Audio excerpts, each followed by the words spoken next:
Here's what we're trying to do, guys. We're trying to teach you that this article in the paper is not necessarily the end-all, get-all. I wouldn't tell you that as a seller, I'm concerned about my solar system. And even if I had a leased one, I'd prefer it be owned or financed. But even if it's leased, I still think it's a benefit. This is Las Vegas Real Estate Now with local real estate expert Harvey Blankfeld. There was an article in the paper this past week, and the headline is "Rooftop Solar Panels Could Be a Hindrance for Home Sellers, Real Estate Agents Say." Now, and it's written by our good friend Patrick Blennerhassett at the RJ. And in it, it goes on to say, solar panels have become a hindrance for some luxury home sellers and potential buyers in Las Vegas, according to some real estate agents. A recent national RE/MAX survey found that wellness features such as spas, saunas, pickleball courts, and now outrank green features such as solar panels or preferred amenities. And Robert Little, a RE/MAX agent in Las Vegas, I know Robert, he's a good agent, said he would go even farther and say solar panels are clearly not an asset anymore for a luxury listing in 2025. Now, that's interesting, isn't it? Yeah. I mean, so to talk about solar, first of all, you know that there's various ways solar end up on your roof. There's a variety of ways. Absolutely. They can be owned outright. Correct. They can be leased. They could be financed. Correct. And then there could also be what they call like that energy agreement. Right. Right. And we've dealt with all these, right? Power Plus, there's all of them and stuff. And then that's why some can be bad, some can be great. It all depends on what you're looking for. And then I'm curious when they're saying luxury homes. Yeah. So that's why I'm like, why are they? I think that if I'm going into a luxury home, I'm probably not so concerned about my utility bills, I guess, How much is what you're he's gonna saying. pay for power. But truth is that any kind of solar, just about any kind of solar is going to reduce your electric bill, and it's going to reduce your monthly expense. Right. Even if it's not a lot, even if you're paying a lot on a lease or whatever, you're still paying less than you would if you're just getting straight electric, I believe, on virtually everyone. Maybe not everyone. Maybe there's some bad ones out there too. Well, as we know with the contracts, we always make sure that the buyers know exactly what they're getting into. Yeah. If the home has solar, that's not necessarily a bad thing. Some buyers are going into it looking for solar. Sure. They know how high the power bills are here, and they were like, okay, I want nothing to do with that. And if it's going to reduce my bill, we have had some clients to where they almost assume that the roof is going to be messed up if there's solar on the home. Yeah. That's not necessarily true either. No, And then so that's why I think there's a lot of factors that go into that. Yeah, and I think that when you get into the luxury market, you're talking about different priorities. And so when you're dealing with priorities at the and let's assume luxury in this case is $3 million or more, because I think that's kind of the number we're coming up with lately. Yeah. And if we make that assumption, I think that those people are more concerned perhaps with the personal amenities. They're not so concerned with the utility bills, because they're just factoring that into their cost, and they're like, well, yeah, if you can save me a couple $100s a month, that doesn't matter. I'd rather have a pickleball court. Right. That kind of.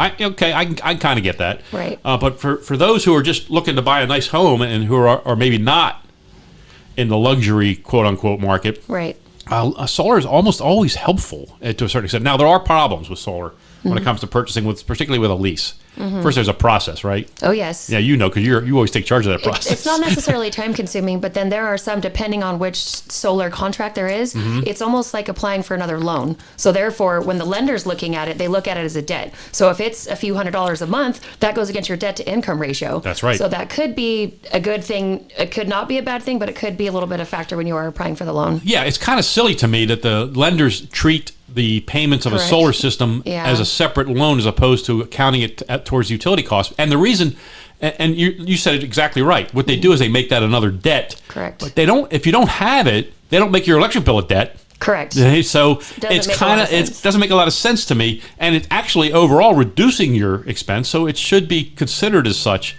And they don't do that. And so that is a hindrance sometimes on purchasing a home with a solar lease. Right. Now, if you're purchasing a home with solar outright, that's a slam dunk. Do it. Why wouldn't you? I mean, there's really no reason not to in my mind, except if you're concerned about roof damage. But I've not seen that be an issue here in Vegas. Right.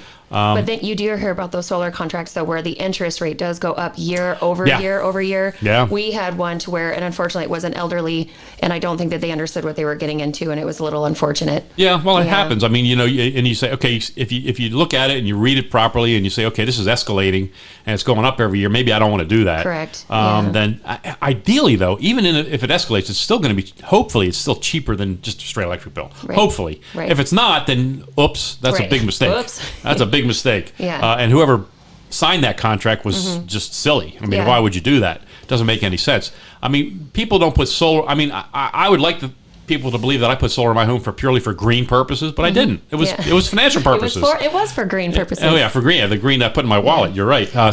But I'm happy for the residual effect of reducing carbon emissions. I'm happy for that. But that was not my sole motivation. And I was in a position where I could do it.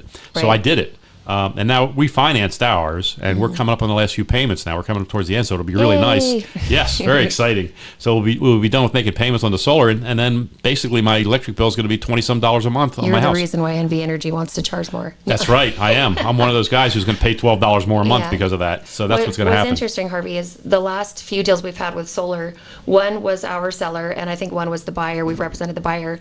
Both the solar was being paid off at close of escrow. Oh, okay. It was kind of an incentive, I think, with today's market. The seller was like, I don't want you to have to worry about this. It could have been $20,000 instead of you having to worry about it. It's going to be paid off. So then that way you get free and clear solar, which is great. It's a win-win. Beautiful. I mean, look, if I'm a seller, that's a beautiful incentive. That's a huge incentive. And look, if you're a seller out there, even if you have a lease, I'm betting there's a buyout clause for it. I'm betting there's an opportunity for you to write a big check. Unfortunately, yes, you're going to have to write a big check. Yeah. But maybe that's an incentive to offer, without prepayment penalty or something. Right.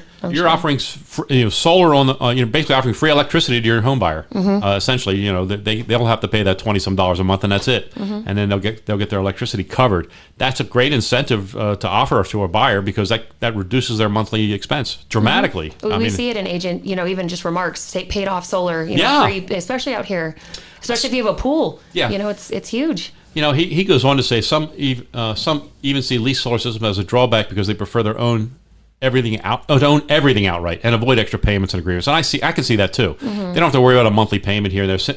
Although monthly payments are like they're put on auto pay, you just don't even worry about it. Anyway, and since most newer luxury homes are already built with modern materials and systems, they tend to be more efficient anyway than the older homes. Yeah, that's true. And most of the high-end, really, really expensive homes are newer, and they're going to have a high level of efficiency. So maybe they're not so concerned about saving money because they're already saving money by the way the home was built. Right. But it goes on to say that more than 144,000 Nevada homes have solar panels. I'm surprised. That's a big number. That is a big number. I had no idea it was that many. And they will see on average a $12 increase in their utility bills due to the company's new demand change, which was challenged, but apparently it holds up. It went through. Yeah, it's going to go through.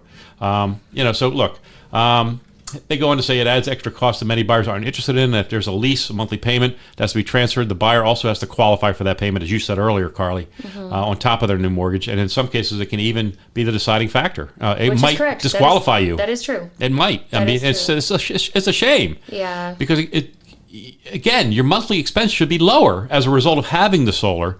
I can't, maybe there are instances where it's higher. I just can't imagine that's the case. And he goes on to say companies come and go. That's true. That is true. The company that put mine on, they're gone. They were gone maybe 2 years after they installed it. But I have another company supporting it, so it's not. It can be. You can make it dramatic, but it really isn't. You can find people to support it. Julia Hubbard, who's the Nevada Program Director for Solar United Neighbors, said proper education is crucial. And here's what we're trying to do, guys. We're trying to teach you that this article in the paper is not necessarily the end-all, get-all. I wouldn't tell you that as a seller, I'm concerned about my solar system. And even if I had a leased one, I'd prefer it be owned or financed. But even if it's leased, I still think it's a benefit. As long as the monthly expense is lower than it would be with electricity. There's that great guy, Mike, and I apologize, I don't remember his last name, that does the Berkshire classes here on solar. Yeah. He's incredible. Yeah. He's incredible. And he helps people through transition. For a small fee, he will help you, and it's well worth it. Absolutely.